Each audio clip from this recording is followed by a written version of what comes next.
Hello, everybody. I am Shalini, an intern at CyberSapiens United LLP, specializing in SOC. I am eager and excited to present my research on the recent zero-day attack on the Microsoft SharePoint server 2016 and 2019.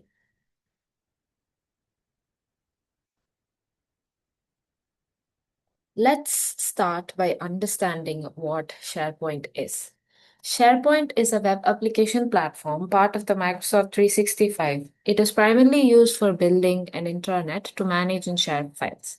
It was launched in 2001 by Microsoft, and SharePoint soon became a versatile platform that helps organizations to streamline their workflows, improve productivity, and enhance collaborations. According to Microsoft, as of December 2020, SharePoint had over 200 million users, and it can be deployed either on premise, which is known as the SharePoint server, or as the cloud based service, which is known as the SharePoint Online. Now, let's talk about the SharePoint server as it is part of the major attack that happened to the servers. It is part of the SharePoint farm, which is a collection of servers that work together to provide SharePoint services to support a single site. They enable employees to connect to a unified SharePoint intranet and collaborate on shared calendars, documents, and more. So they're typically included in web servers, application servers, and database servers. So after this brief discussion on SharePoint, now that we've seen the capabilities of it, now what exactly happened on the day of the attack? On July 18th, 2025, researchers at iSecurity said they first spotted a large-scale exploitation of the SharePoint remote code execution vulnerability and soon found dozens of separate servers that were compromised by the bug and infected with an attack chain later known as tool shell. Let's delve into the background of how the attack began and discuss its global impact. As you can see on the screen on your left, it all started with a contest held from May 15th to May 17th, 2025 at the Offensive Con conference in Berlin, Germany. So the contest was called Pawn to Own. It is a computer hacking contest held annually at the CanSec West Security Conference organized by the same, and that is where it all started. This edition of the contest saw security researchers earn a total of $1 million for exploiting 29 zero-day vulnerabilities across various categories, including AI, virtualization, and web servers. So we have to go back to May 17th, 2025 understand better. The cybersecurity news reported that at Port to Own Berlin, on day two of the event, a Vietnamese researcher, Dinh Ho An, combined an authorization bypass and an insecure deserialization bug to exploit the Microsoft SharePoint and win over 100K dollars. Din Ho, his uh, X handle being at underscore L0GG of the Vital Cybersecurity, chained together two vulnerabilities in SharePoint to gain unauthorized access, which would soon to be become CVE 2025 49704 and 49706. He later named the attack chain tool shell. The threat activity was targeting self-hosted Microsoft SharePoint servers, while software as a service environments remained unaffected. Self-hosted SharePoint deployments, particularly within government schools, healthcare, and large enterprise companies, were at immediate risk. On July 18th, 2025, the iSecurity team scanned around 23,000 SharePoint servers worldwide and discovered more than 400 systems actively compromised during the four confirmed waves of the attack. Let's talk about the timeline of the attack. So the confirmed initial wave was on the 17th of July at 12:51 from an IP address 96.9.125.147. It was probably testing, which also confirmed for the first wave, 18th of July at around 18:06 from 107.195 1.58.76, which was widely successful. And the confirmed second wave was on the 19th of July, and it confirmed multiple waves after that. And after 21st of July, after public proof of concept, CVE 2025 53770 and 53771 exploit script was released on GitHub. That is all about the timeline. Now let's talk about the attack flow. I'll walk you through the vulnerabilities that were weaponized by the threat actor, which was tracked as Storm 2603. The attack chain involved multiple CVEs, as I mentioned, and has already been linked to a ransomware deployment in real world environments.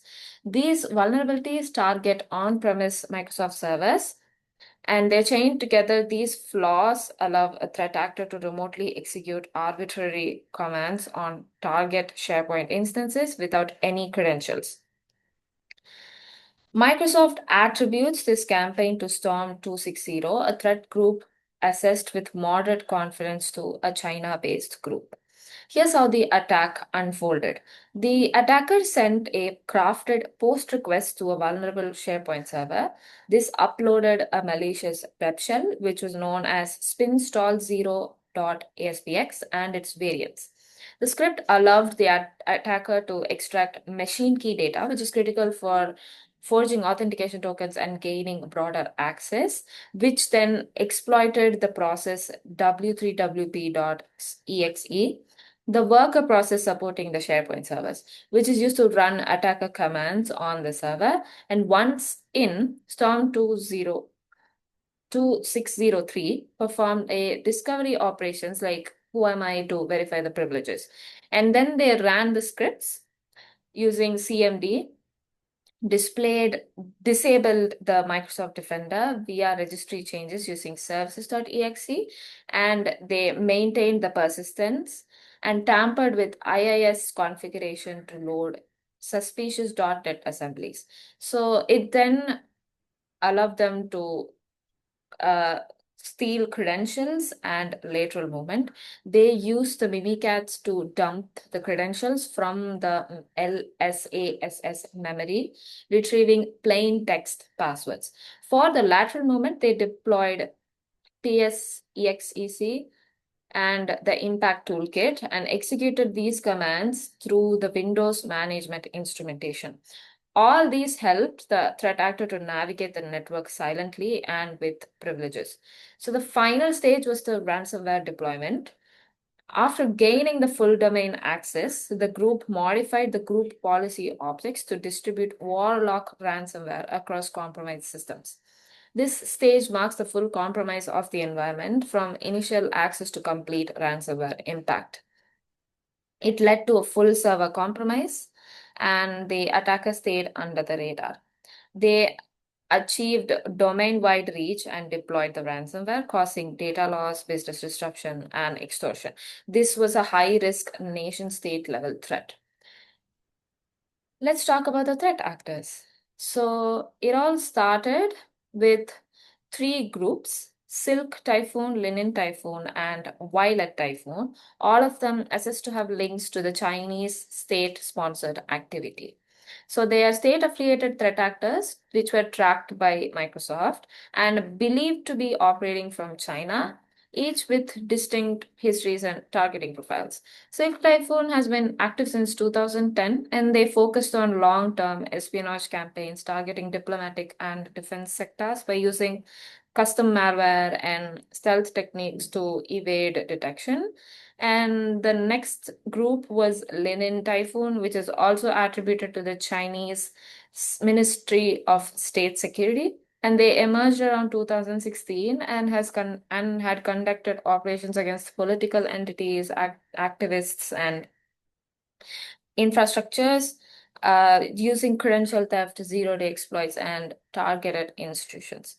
And the last but not the least, Violet Typhoon stands out for its dual role in cyber espionage and financially motivated attacks with a history of supply chain compromises, ransomware deployment, and widespread use of Shadowpad and Cobalt Strike like tools. So Microsoft also uses the Storm naming convention to temporarily track emerging and unattributed threat actors. They serve as placeholders until attribution is made, and at which point they may have been renamed Typhoon, for example. So this group began tracking in July 2025, and they exploited multiple SharePoint vulnerabilities to gain unauthorized remote access to the servers. So, what were the indicators of compromise? Microsoft has published a comprehensive list of indicators of compromise related to the exploitation. These tied to active intrusion campaigns carried out by the group. So, the key IOCs were malicious file path and web shells, as you can see on the screen. So the use of endpoints to facilitate unauthorized access and code execution. And then there were a lot of HTTP post indicators, which suggested suspicious post requests and a repeated invocation of the toolpan.aspx path. And then there were file hashes, machine key theft, command execution artifacts, like as you can see from the screen, CMD, PowerShell, ASP.NET compiler, all of those. And then persistent mechanisms were scheduled tasks or registry modifications linked to the tool shell framework.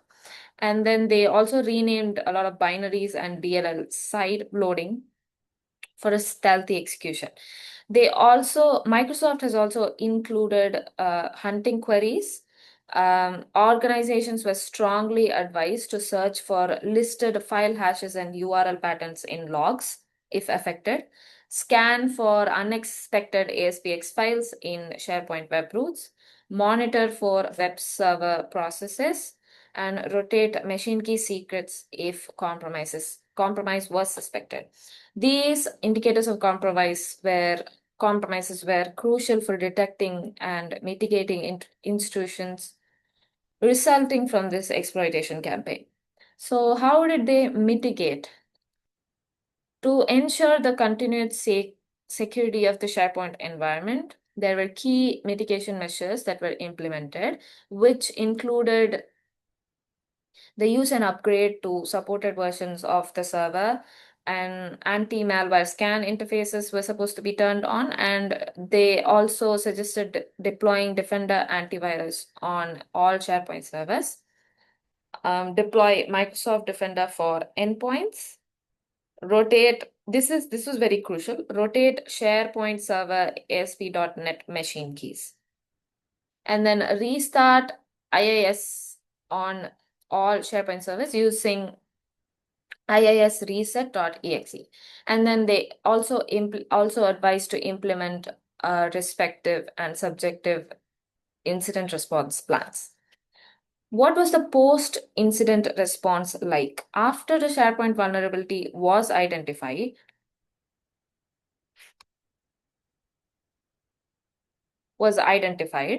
security patches were deployed to all systems, and they were reviewed, and enhanced monitoring was put in place, and no ongoing threats were detected at the point of time, and normal operations have been fully restored. The review of existing security practices leading to strengthened defense and improved readiness for the future threats. What was the challenges that were faced by companies? During the incident, the company faced several key challenges, including limited visibility into early stage exploitation, delays in patch deployment across legacy systems, and coordinating an effective response across multiple teams. Communication gaps and the need for rapid decision making under pressure added complexity. These challenges highlighted the importance of centralized monitoring, faster patch management, and clearer incident response workflows. The SharePoint attack underscored the critical role of cybersecurity in protecting organizational assets and operations. Robust cybersecurity measures were essential in detecting the intrusion, containing its impact, and preventing further compromise. Without a strong security practice, such a timely patching and access controls The organization could have faced significant data loss, organizational disruption, and reputational damage. This event reinforced the need for ongoing investment in cybersecurity to defend against evolving threats. Thank you.